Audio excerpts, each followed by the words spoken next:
Hello students and welcome back to आपके अपने channel Nitesh Tiwari learning में। आज हम बात करने वाले हैं मिड टर्म एग्जामिनेशन आपका 2024-25 का। ये मॉर्निंग शिफ्ट का आपका पेपर है। साथ ही जो बच्चे इवनिंग शिफ्ट के उसको देखकर जाओ भाई, यहां से पेपर लीक होने वाला है क्योंकि आसपास के क्वेश्चंस ही फंसने वाले हैं। साथ ही जिन बच्चों ने मेरी all chapter important question answer की वीडियो देखी थी, आप जाओ चेक कर लो, बहुत सारे क्वेश्चन वहां से फंस गए। साथ ही साथ जिन बच्चों ने मैप वर्क मेरा देखा था भाई, मैप वर्क से सारा मैप वहीं से उठ के ही आ गया। आप चाहते हो कि आगे हमारे साथ एग्जाम की तैयारी करना, तो प्लीज चैनल को सब्सक्राइब करो, बेल आइकन को जरूर दबा दो। पैटर्न बहुत सिंपल था आपका, 3 आवर्स का आपका एग्जाम होता है, 70 मार्क्स मैक्सिमम, 30 नंबर टीचर के हाथ में है। अगर तुमने थोड़ा झोल कर रखा टीचर से, तुम्हारी बदतमीजी या किसी प्रकार की कोई समस्या है, 30 नंबर भूल जाओ, टीचर वहीं काट लेगा। 70 में थोड़ा मेहनत कर सकते हो। अगला पैटर्न बहुत सिंपल है कि 30 क्वेश्चन होते हैं, ए बी सी डी, 1 से लेकर 17 आपके मल्टीपल चॉइस क्वेश्चन से। एक नंबर सही लगाया, तुक्का सही लगा तो काम फिट, लेकिन अगर पढ़ा हुआ तो तुक्के की जरूरत नहीं पड़ती दोस्तों।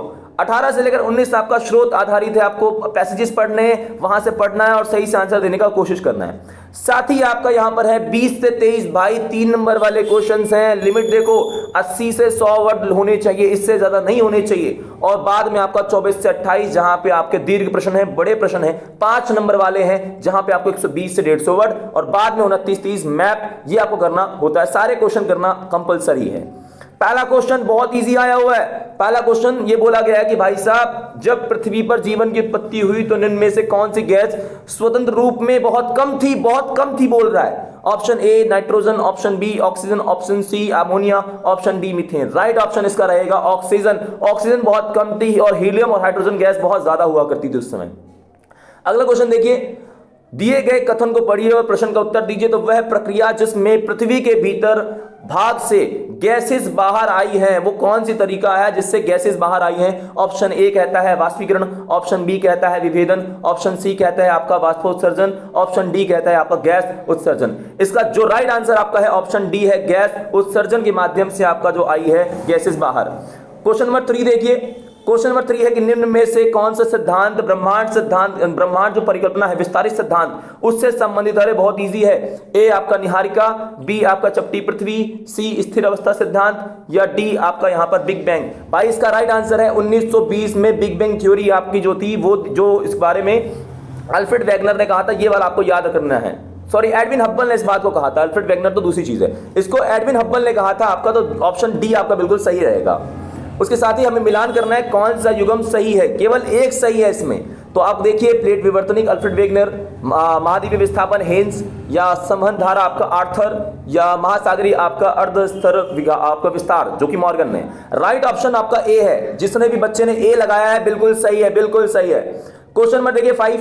क्वेश्चन नंबर 5 में है कि निम्नलिखित में से अभिसरण सीमा की विशेषताओं को पढ़िए। तो देखो, पहला तो बिल्कुल सही कि प्लेट एक दूसरे के नीचे धंसती हैं, तो बिल्कुल सही है ये। जहां पर भूपर्पटी नष्ट होती है, ठीक है, कोई नहीं। नई परपटी ना तो बनती है, ना निर्माण होता है और ना ही विनाश होता है, ठीक है। और यह 3 प्रकार का हो सकता है। देखो यहां पे जो आपका अभिसरण सीमा है, इसके ऑप्शंस देखने पड़ेंगे कौन कौन से हमारे सामने हैं। जो बच्चे इंग्लिश में वो भी आंसर देख सकते हैं। फर्स्ट ऑप्शन आपका जो फर्स्ट क्वेश्चन था उसका आंसर है ऑक्सीजन, सेकंड का आपका है डी गैसिंग, एंड थर्ड का आपका है बिग बैंग थ्योरी। थर्ड का क्या है? Big bang theory which is expanding universe hypothesis. And जो बच्चे फोर्थ है आपका, जो फोर्थ का क्वेश्चन का आंसर है which is plate tectonic which is Alfred Wegener is the right answer. We go with the fifth one. Fifth one का हमें ऑप्शन देखना था, जैसा मैंने कहा था। तो फिफ्थ का जो ऑप्शन हमारा सही है वो है ए। फर्स्ट, थर्ड एंड फोर्थ जिन बच्चों ने ए लगाया है फिफ्थ में, बिल्कुल सही है, विच इज राइट वन। उसके बाद क्वेश्चन नंबर 6, निम्नलिखित कथनों पर विचार कीजिए, दिए गए विकल्पों की सहायता से उन पर चयन हमें करना है। तो देखो, महासागरीय कटकों के साथ साथ ज्वालामुखी आपका उद्गार सामान्य क्रिया है, बिल्कुल। और महासागरीय कटक के मध्य भाग के दोनों तरफ एक समान दूरी पाई जाने वाली चट्टानों के निर्माण से समय में असमानता पाई जाती है। ये देखिए, दोनों कथन सही हैं। आपका ए ऑप्शन जिसने भी लगाया है बिल्कुल सही है। अगले देखिए क्वेश्चन नंबर 7। क्वेश्चन नंबर जो आपका 7 है उसमें आपको बताना है कि कौन सा किसका क्या मिलान है। तो आपका जो फर्स्ट है, फर्स्ट का फर्स्ट जिस बच्चे ने लगाया है, सेकंड का आपका सेकंड भी ठीक है, और थर्ड का थर्ड भी ठीक है, और फोर्थ का फोर्थ भी ठीक है। तो ये आपको बता देना है जिसका राइट आंसर आपका रहेगा वो है सी। इसका जो राइट आंसर क्या है? सी। जिस बच्चे ने भी 7 में सी लगाया है which is the right one. Question number 8 देखिए। क्वेश्चन नंबर 8 आपका कहता है कि यहां पर आपको सिंपली क्या करना है कि ये कौन सी घाटी है जो युवा आपकी प्रवाहित जो जल धारा है उससे विकसित हुई है। Option A delta, option B आपका गोखुर झील, ऑप्शन सी वी आकार की घाटी, ऑप्शन डी प्राकृतिक तटबंध। The right answer is option B, मतलब जो आपका वी घाटी है जिसको हम सी कह सकते हैं, ऑप्शन सी सही है, मतलब वी घाटी आकार बिल्कुल सही रहेगा। क्वेश्चन नंबर देखिए, जो बच्चे इंग्लिश मीडियम में थे तो सिंपली आपका जो फर्स्ट, सेकंड एंड फोर्थ था, मतलब ए ऑप्शन बिल्कुल सही था। अगले क्वेश्चन का जो आपका assertion and reasons both are correct, so both are statements are true, A. And 7 का आपको बताना है, 7 का इसमें रहेगा सी, ठीक है। क्वेश्चन नंबर 8 आपका है, which was a following land form is developed by the running water, a youth state, युवावस्था में है, which is right one is a V shape, ठीक है। क्वेश्चन में देखिए 9 आपका, निम्नलिखित में से कौन सा राज्य क्षेत्रफल की दृष्टि से सबसे बड़ा है, द लार्जेस्ट स्टेट आपका ऑन द बेसिस ऑफ आपका एरिया में, A option Uttar Pradesh, B Maharashtra, C Rajasthan, D Madhya Pradesh. इसका राइट आंसर है राजस्थान, लेकिन पहले मध्य प्रदेश हुआ करता था, वर्तमान में राजस्थान है, तो हमको सी लगाना पड़ेगा। जिस बच्चे ने सी लगाया बिल्कुल सही है। क्वेश्चन नंबर 10 देखिए, निम्न में से भारत के किस राज्य में तट रेखा सबसे छोटी है? अरे यार लॉजिक लगा लो, पश्चिम बंगाल की काफी बड़ी है, केरल भी काफी बड़ा लंबा चौड़ा है, कर्नाटक भी काफी बड़ा है, छोटा कौन हुआ? बी, गोवा बहुत छोटा है, तो ऑप्शन बी आपका बिल्कुल सही रहेगा, सबसे छोटी है। कितना इजी क्वेश्चन आ गया 11वां, निम्नलिखित में से यमोत्तर जो है भारत का मानक समय कितने डिग्री से लिया गया है? ऑप्शन ए आपका है 82 डिग्री 30 पूर्व से, 82 डिग्री 15 पूर्व से, 84 डिग्री 15 पूर्व से, या 84 डिग्री आपका 30 पूर्व से। राइट आंसर आपका है ए। जिस बच्चे ने भी 82 डिग्री 30 लगाया है, ए ऑप्शन, वो बिल्कुल सही है। अगला देखिए क्वेश्चन आपका है कि निम्न में से कौन से राज्यों की और कौन से केंद्र शासित प्रदेशों की पाकिस्तान के साथ सीमा लगती है? देखो यार, सीमा जो लगती है बहुत आसान है, क्योंकि अगर आप देखोगे तो भाई पंजाब की लगती है, ऑप्शन सही है, गुजरात की लगती है, राजस्थान की लगती है, जम्मू एंड कश्मीर की भी लगती है। तो जिस बच्चे ने डी लगाया है, देखो यहां पर बच्चे ने बी लगा रखा है, लेकिन वो गलत है, इसका राइट ऑप्शन आपका डी रहेगा। जिसने भी डी लगाया है बिल्कुल परफेक्ट है, एक एक लाइन आपकी। क्वेश्चन नंबर देखिए 13 आपका है, निम्न में से कौन सी नदी सिंधु नदी की सबसे बड़ी सहायक नदी है? ए है चिनाब, बी है रावी, सी है सतलुज, या डी है झेलम। भाई जिस बच्चे ने भी आपका सतलुज नदी लगाया है, सी ऑप्शन बिल्कुल सही है। इस बच्चे ने बी लगा रखा है वो गलत है, इसका ऑप्शन है सी। क्वेश्चन नंबर देखिए आपका 14 कि भैया विचार करिए और उसकी सहायता से जो उत्तर हमें चयन करना है। तो ये बोल रहा है कि ब्रह्मपुत्री नदी जो है मार्ग परिवर्तित करती है और तट या पर्दन के लिए जानी जाती है, बिल्कुल सही। इसकी सबसे बड़ी सहायक नदियां जो है बड़ी हैं, जलग्रहण क्षेत्र इसका बड़ा है, और अत्यधिक अवसाद, अवसाद मतलब मिट्टी मिट्टी बहा कर लाती है। दी बोथ आर करेक्ट, ये दोनों सही है, क्योंकि बड़ी मात्रा में ये आपका जो और आपके असम का रीजन है, बांग्लादेश का रीजन है, वहां बाढ़ बाढ़ भी लाती है। तो ऑप्शन आपका बिल्कुल सही रहेगा, जो इसका ऑप्शन है। इंग्लिश वाले जो बच्चे हैं, which of the following is largest in the terms of area, तो आपका राजस्थान है। उसके बाद फॉलोइंग स्मॉलेस्ट आपका कोस्टल लाइन जो है वो गोवा, बी ऑप्शन है। उसके बाद जिस बच्चे ने 11 में आपका 82-30 ईस्ट लगाया है, बिल्कुल सही है, ए ऑप्शन। और जिस बच्चे ने आपका 12 में लगाया है आपका Punjab, Gujarat, Rajasthan and Jammu Kashmir, which is D, जिस बच्चे ने डी लगाया बिल्कुल सही है। क्वेश्चन नंबर 13 का आपका हमने बोला सतलुज सबसे बड़ी सहायक नदी है, और क्वेश्चन नंबर आपका जो 14 है असर्शन रीजन वाला है, तो बोथ आर करेक्ट, और पर व्याख्या नहीं करता, उसके बारे में बताता नहीं है, ठीक है। उसके बाद देखिए क्वेश्चन नंबर आपका ये स्रोत आधारित है, जहां आपको पढ़ना था, इस स्रोत को पढ़ के आंसर आपको लगाने की कोशिश करनी थी। जिसमें पहला क्वेश्चन ये है कि फसल एक स्वरूप जो एक प्रदेश में दूसरे प्रदेश में भिन्न होता है, इसकी भिन्नता के क्या कारण है? ए मिट्टी, बी वर्षा, सी बाजार मांग, डी जलवायु। बिल्कुल सही बात है, जलवायु एक प्रदेश से दूसरे प्रदेश में अलग है, तो फसल भी दूसरी, डी ऑप्शन बिल्कुल सही है, बच्चे ने लगा रखा है। अगला क्वेश्चन, मानव अपने ऊपर भौतिक परिवर्तन के द्वारा कसे हुए बंधन को ढीला कर रहा है। यार अब मानव ने बहुत विकास कर लिया, हमने घर बना लिए, रोडे बना लिए हैं, हम अंतरिक्ष में पहुंच चुके हैं, कैसे कर पाए हैं? तो क्या किया हमने? समझौता किया है क्या? नहीं। क्या हमने उत्पादन में वृद्धि कर दी? अरे देखते हैं चलो। क्या पृथ्वी के साथ अनुकूल कर लिया है क्या? इसका जो राइट आंसर है, हमने तकनीकी विकास किया है भाई साहब, टेक्नोलॉजी विकसित कर ली है। आज हमने प्रकृति पर एक प्रकार से जो बंधन था उसको तोड़ सा दिया। जिस बच्चे ने डी लगाया बिल्कुल सही है। अगला आपका है कि निम्न में से प्राकृतिक जीवन जो आपका किसके पक्ष में है, मतलब मानव ने किस पक्ष को प्रभावित किया है? ए आपका है यहां पर आवास, बी ऑप्शन आपका है आवास और बाजार में मांग, सी ऑप्शन आपका व्यय क्षमता, डी ऑप्शन वस्त्र और आपका वस्त्र और मृदा। इसका राइट ऑप्शन आपका है वस्त्र, आवास और वस्त्र को प्रभावित किया है। आप बॉक्स में देखेंगे तो ये आपको मिल जाएगा। अब ये वाला भाई बहुत ज्यादा था, बहुत सारे जो बच्चे हमारे हैं वो इसको नहीं कर पाए थे। क्या इसका ऑप्शन है? देखिए ये चित्र आपको देखना था, जिसमें ए क्या है आपका, जो ए है विच इज एंटिक लाइन। ए क्या है आपका? एंटिक लाइन है। क्या है ये? एंटिक लाइन है, और ये आपकी पुरानी मिट्टी है। एंटिक लाइन जो है वो पुरानी मिट्टी आपकी है। और जो आपका बी है, जो बी है वो क्या है आपका? वो है सिंक लाइन। जिस बच्चे ने भी पहले वाले में एंटिक और बी वाले में आपका सिंक लाइन लिखा है, बिल्कुल परफेक्ट है, बिल्कुल सही आंसर आपका इसमें रहेगा। ठीक है, साथ ही साथ इसमें होता क्या है, तो नई नई जो आपकी मृदाएं हैं, चीजों का उनका निर्माण आपका इसमें होता है। ठीक है, सो इन आपका एग्जाम में भी आप देख सकते हैं, इसमें इंग्लिश वाले, तो उसमें हमने बोला था क्लाइमेट चेंज करता है and by the technology development, and the 17 का हमने बोला था which is the shelter and clothing, A आपका बिल्कुल सही रहेगा। बाकी जैसा मैंने बोला इंग्लिश वाले भी सुन सकते हैं, this is called anticline, you can say that it's a antic, ठीक है, लाइन, लाइन LINE, ठीक है, and the second is syncline, so इसको आप लिख सकते हो। उसके बाद देखिए यहां पर आपका ये पैसेजेस हैं जो उसको हमने कर लिया है। अब क्वेश्चन नंबर थोड़ा सा पेनिनसुला की तरफ थोड़ा जाना पड़ेगा।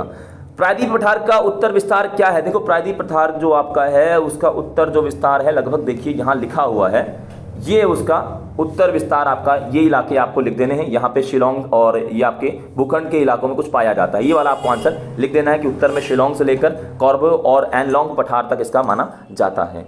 इसके साथ ही इसमें पैसेजेस था, तो पैसेजेस का यार नंबर ज़्यादा घटता नहीं है। धरातलीय पठार में क्या भिन्नताएं पाई जाती हैं? भाई सिंपल सी बात है, बहुत मजबूत होता है, बहुत ज़्यादा आपका प्रायद्वीप भारत में अनेक पठार आपका मिलकर बना है, बिल्कुल सही बात है, क्योंकि इसमें बहुत सारा जो आपका दक्कन ट्रैप का इलाका है, नॉर्थ वेस्टर्न का, वो सारे के सारे इलाके यहाँ पाए आपके जाते हैं। ये चीज़ें आपको लगभग लिख देनी है, बहुत ज़्यादा ईजी हैं, और लगभग अगर आप इसमें से लिख के थोड़ी थोड़ी चीज़ें लिखते तो कोई खास इसमें इशू आने नहीं वाला था।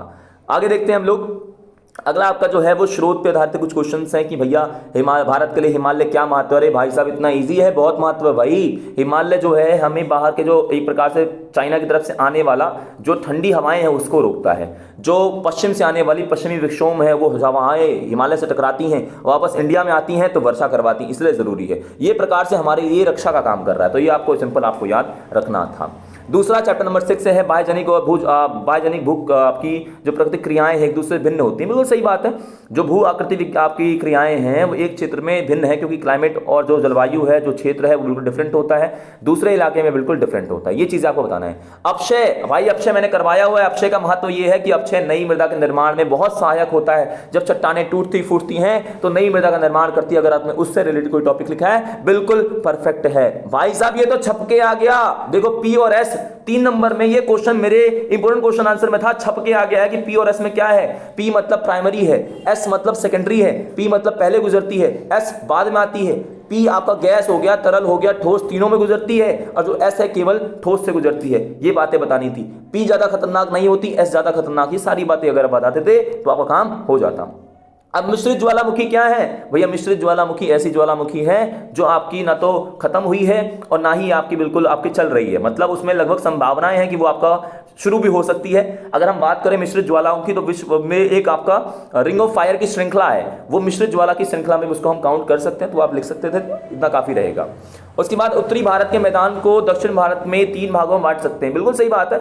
भाबर की, यहाँ ना पता है आपको, ये वाला क्वेश्चन नहीं है। मैं हमेशा बच्चों को बताता हूं, ये स्टार्टिंग का आंसर क्वेश्चन नहीं मांग रहा है, वो कह रहा है कि भाबर की एक विशेषताओं के बारे में बताओ भाई।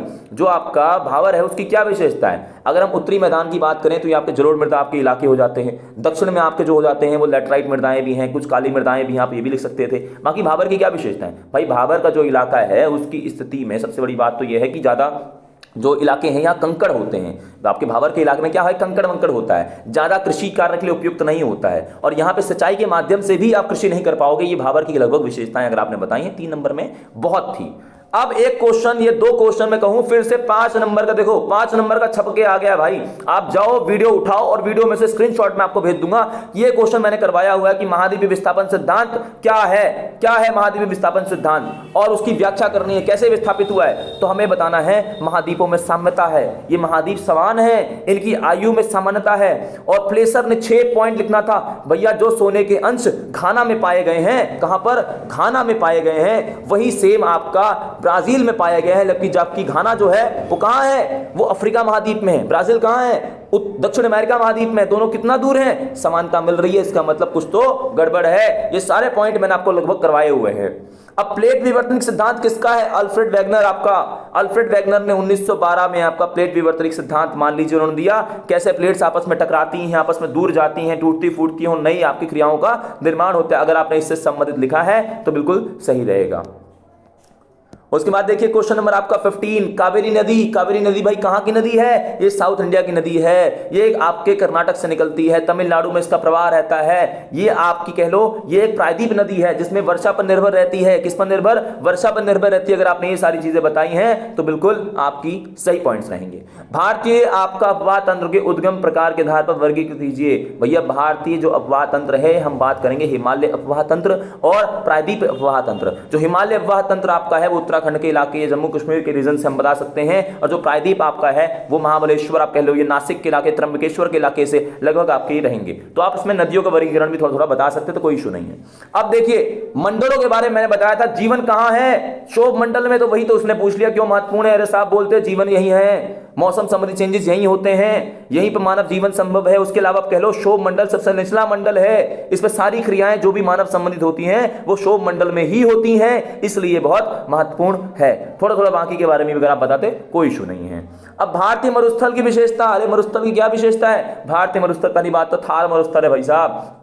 इस मरुस्थल में आप कटीली आपकी झाड़ियां हैं, एक प्रकार से बड़े विस्तृत मैदान हैं। ये आपके जो इलाके हैं ये कृषि योग्य नहीं होते हैं, तापमान आपका बहुत अधिक होता है। चुरू के इलाके का उदाहरण दे सकते थे कि कैसे भारत में जो आपका चुरू है सबसे गर्म स्थान है, तो ये मरुस्थल इलाकों में, और राजस्थान के गुजरात के कुछ रीजन के आपको उदाहरण यहाँ पर देना था।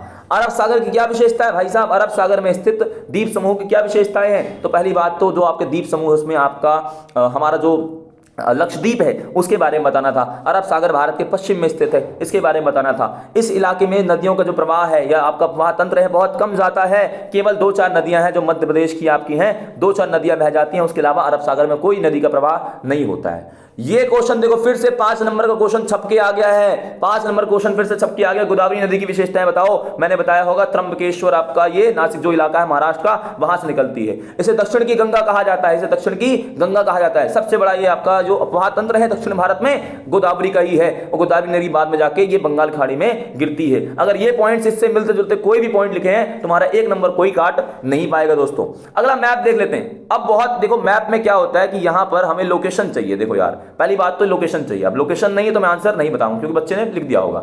इसमें एक महासागर है तो महासागर कहां का हो सकता है मैं सोच सकता हूं। इसमें आपका या तो प्रशांत महासागर का इलाका दिया होगा जो कि दोनों तरफ बड़े बड़े प्रशांत महासागर हैं, या भारत के नीचे वाला हिंद महासागर का लोकेशन होगा, देखो ध्यान से, या फिर आपका ऐसा आकार वाला अटलांटिक का होगा, या यहां आपका जो सागर है वो आपका आर्कटिक सागर होगा, अटलांटिका होगा, या ऊपर वाला आर्कटिक, कोई एक होगा। मुझे पता है इनमें से कोई एक रहा होगा तो आपने लगाया होगा। प्लेट विवर्तनिक आपका है तो ये अमेरिका के पास का कोई इलाका लगभग रहा होगा। अब ये जब तक लोकेशन नहीं है तो वर्ल्ड वाला तो भाई आप क्लियर नहीं कर पाओगे कौन सा इलाका है कौन सा नहीं। एक प्लेट है तो नचका और कोकोस में से कोई ना कोई एक प्लेट तो आया ही होगा। एक महाद्वीप है तो या तो उत्तर अमेरिका महाद्वीप, दक्षिण अमेरिका महाद्वीप, ये उत्तर अमेरिका, दक्षिण अमेरिका, यूरोप, या आपका एशिया या ऑस्ट्रेलिया, कोई एक तो आया होगा। जब तक मैप नहीं होगा तो इसका आंसर क्या आपको दें। अब इंडिया वाला आपका जो मैप का आंसर है वो दिया जा सकता है क्योंकि इसके लोकेशन हमें लगभग पता है, उसमें क्लियरिटी नहीं है क्वेश्चन में। वो जब तक आपका लोकेशन नहीं देगा तब तक इसीलिए लोकेशन देता है ना उसमें। अब पश्चिमी घाट कौन सा है? अभी सुबह सुबह बच्चों को मैप में करवाया पश्चिमी घाट ये वाला है मेरे भाइयों। सतपुड़ा श्रेणी ये महाराष्ट्र के रीजन में है। दक्षिणतम बिंदु क्या है? कन्याकुमारी है यार, मुख्य भूमि का कन्याकुमारी लिखना था। नामचा बरुआ आपका ये आपका अरुणाचल प्रदेश का इलाका है। अंडमान निकोबार ये वाला इलाका अंडमान निकोबार का है। वेवनाड झील, अरे बच्चों को सुबह ही बोला मैंने कि केरल में वेवनाड झील आपका है, और महानदी जो इलाका है ये आपका उड़ीसा का रीजन है। जिस बच्चे ने भी ये मैप भरा है बिल्कुल परफेक्ट है। साथ ही आप चाहते हैं कि फाइनल एग्जाम की तैयारी मेरे साथ करना चाहते हैं, चैनल को सब्सक्राइब करो, बेल आइकन को दबा दो। जय हिंद, जय भारत दोस्तों।